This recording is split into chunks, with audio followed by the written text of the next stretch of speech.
ఇది కేవలం సమాచారంగా మాత్రమే భావించండి. వైద్య నిపుణులను సంప్రదించండి. సో బేసికల్ గా ఈ పెయిన్ మేనేజ్మెంట్ లో medication is mostly through steroids అంటారా, ఆర్ ఎల్స్ ఈ టైప్ ఆఫ్ మెడికేషన్ లో కూడా ఏమన్నా సైడ్ ఎఫెక్ట్స్ లాంటివి ఉంటాయా? చాలా మందికి అవగాహన ఏమంటే పెయిన్ మెడిసిన్ అంటే స్టెరాయిడ్స్ ఇవ్వటం, లేకపోతే జాయింట్స్లో స్టెరాయిడ్స్ ఇవ్వటం, దాంతో పెయిన్ మెడిసిన్ అయిపోయిందని చెప్పేసి అనుకుంటూ ఉంటారు. బట్ అది చాలా వరకు తప్పండి. స్టెరాయిడ్స్ అనేది కేవలం కొన్ని కేసెస్ వరకే ఇస్తాం పెయిన్ మెడిసిన్లో. ఎందుకు అంటే స్టెరాయిడ్స్ కేవలం షార్ట్ టర్మ్ యాక్టింగ్. అంటే ఎప్పుడైతే మనం ఇమీడియట్గా తగ్గించాలి అనుకుంటామో స్టెరాయిడ్స్ కేవలం ఆ కండిషన్లోనే వాడతాం. హార్డ్లీ 100 కేసులు కనుక చేస్తే కనుక కేవలం 1 or 2 కేసెస్ వరకే వాడతాం. మిగతా అన్ని different therapies of pain management ఉన్నాయి. లైక్ రేడియో ఫ్రీక్వెన్సీ అబ్లేషన్, లేదంటే ప్లాస్మా థెరపీ అత్యాధునికంగా ఇప్పుడు అంతా కామన్గా చేస్తుంది.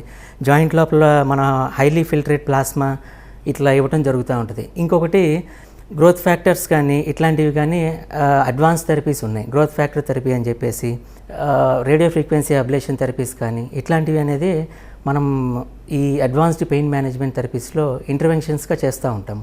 సో కేవలం మనం మందులు ఇవ్వటం వరకే కాదు, పెయిన్ అనేది అసలు ఎందుకు వస్తుంది, దాన్ని రూట్ కాజ్ ఏంటనేది ఐడెంటిఫై చేయాలి.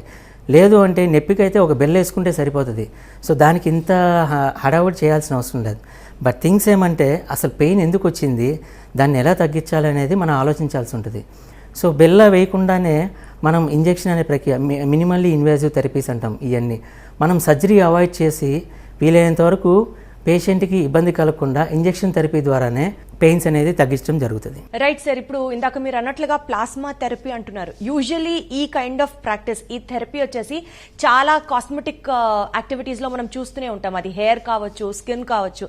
ఇప్పుడు పెయిన్ మేనేజ్మెంట్ లో కూడా ప్లాస్మా థెరపీ అనేది వర్కౌట్ అవుతుందంటారా? తప్పకుండా అండి. ఎందుకంటే ఇది ప్లాస్మా థెరపీ అంటే నథింగ్ బట్ మనం బ్లడ్ని పేషెంట్ దగ్గర నుంచి యాస్పిరేట్ చేసి దాన్ని హైలీ ఫిల్టరేట్ చేస్తాం. దానిలోంచి మన ప్లేట్లెట్స్ని సపరేట్ చేస్తాం.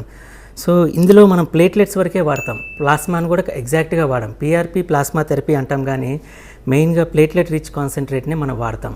సో ప్లేట్లెట్స్ మనం ఎక్కించడం వల్ల ఏమవుతుందంటే జాయింట్లో కానీ ఏదైనా డ్యామేజ్ అయిన మజిల్లో కానీ ప్లేట్లెట్స్కి ఒక గొప్ప గుణం ఉందండి.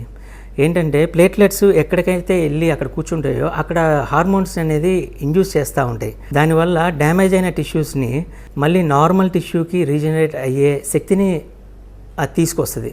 సో దాని ద్వారా ప్లాస్మా థెరపీ ఇప్పుడున్న అడ్వాన్స్ థెరపీస్లో మోస్ట్ సక్సెస్ఫుల్ థెరపీగా వచ్చింది.